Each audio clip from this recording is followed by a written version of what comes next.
بسم الله الرحمن الرحيم. وعن أبي هريرة رضي الله تعالى عنه عن النبي صلى الله عليه وسلم قال: إذا لقي أحدكم أخاه فليسلم عليه، فإن حالت بينهما شجرة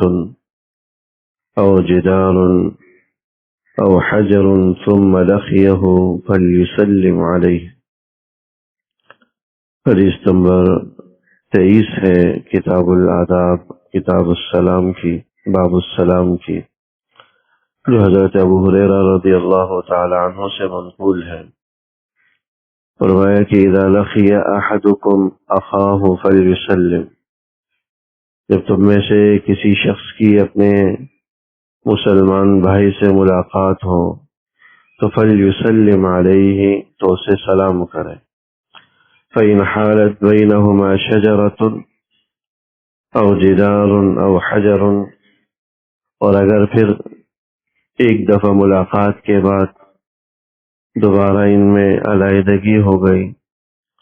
یہاں تک کہ درمیان میں کوئی پیڑ آنے کی وجہ سے دونوں الگ الگ ہو گئے،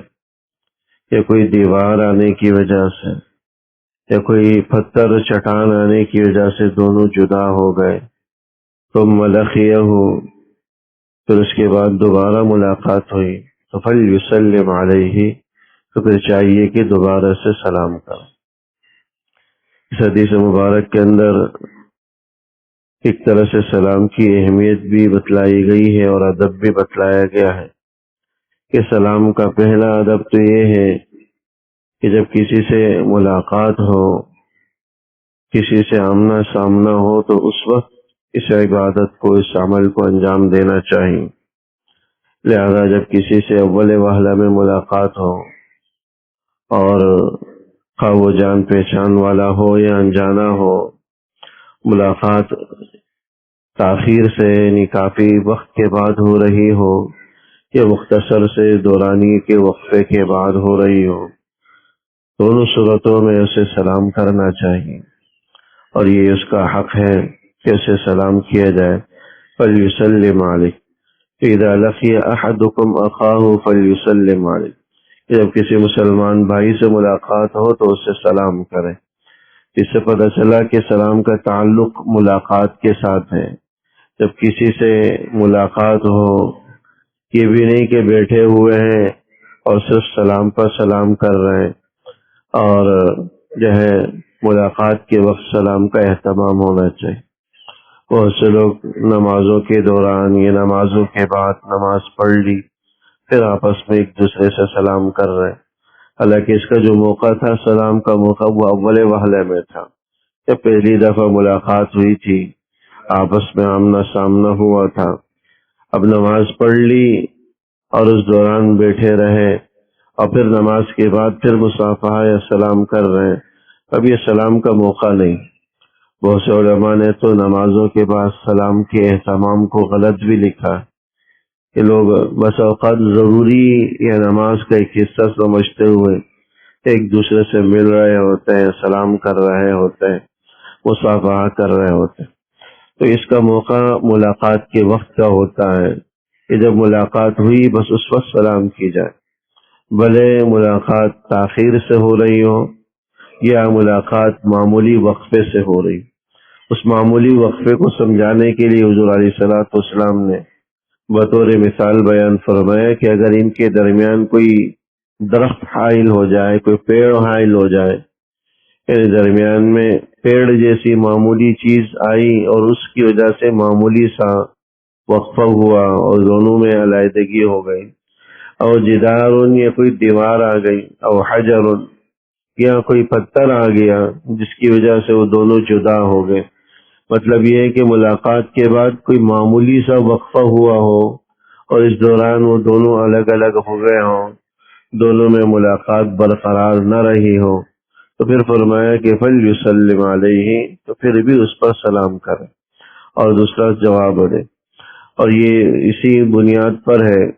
کہ تھوڑے سے وقفے کے کسی کی جدائیگی کے بعد بھی، علیحدگی کے بعد بھی سلام کا اہتمام کرنا چاہیے. یہ اسی بنیاد پر ہے کہ سلام ایک کوئی رسمی جملہ نہیں ہے،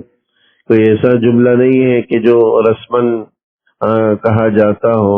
بلکہ سلام ایک دعائیہ جملہ ہے جو دعا پر مبنی ہے، اور ہر ایمان والا ہر وقت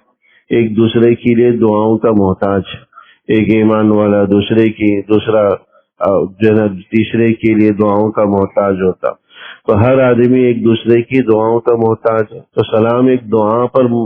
مشتمل کلمہ ہے، لہذا اگر کوئی معمولی وقفے کے بعد بھی دونوں میں دوبارہ سے ملاقات ہوتی ہے تو پھر بھی سلام کا اہتمام کرنا چاہیے اور سلام کو لازم کرنا چاہیے، کیونکہ دعا پر کے مضمون پر مشتمل ہے، اور کیا پتہ کس وقت کس کی دعا قبول ہو جائے، دنیا اور آخرت کی سلامتی مل جائے. تو ایک ایمان والے کو اس سے بڑھ کر اور کیا چاہیے کہ اللہ دنیا کے اندر بھی سلامتی نصیب فرما دے اور آخرت کے اندر بھی سلامتی نصیب فرما دے. ایک ایمان والا ہونے کے ناطے ایک ایمان والے کی زندگی کا مقصد بھی یہی ہوتا ہے کہ اللہ جل شانہ دنیا اور آخرت کی سلامتی اسے عطا فرماتے. تو اگر کسی کی دعا اس کے حق میں قبول ہو جاتی، اللہ جل شانہ دنیا اور آخرت کی خیریں، بلائیاں اور سلامتی عطا فرما دیتا ہے، یقیناً اس کی دنیا بھی سنور جائے گی اور اس کی آخرت بھی سنور جائے گی. تو پہلا ادب اس حدیث سے ہے کہ ملاقات کا یہ عمل ہے، ملاقات کا ادب ہے کہ سلام کیا جائے. اور بیٹھے ہوئے ہیں اور جو ہے نا ہم اسی دوران بس سلام کر رہے ہیں، تو یہ کوئی سلام کا موقع نہیں ہے. سلام کا موقع ملاقات کے وقت کا ہے، بھلے اس ملاقات کے دوران جو ہے یا اس ملاقات میں طویل وقفہ گزرا ہو یا مختصر سا وقفہ ہوا ہو، دونوں صورتوں میں سلام کا اہتمام کرنا چاہیے. اور سلام میں صرف اصل السلام علیکم ہی ہے،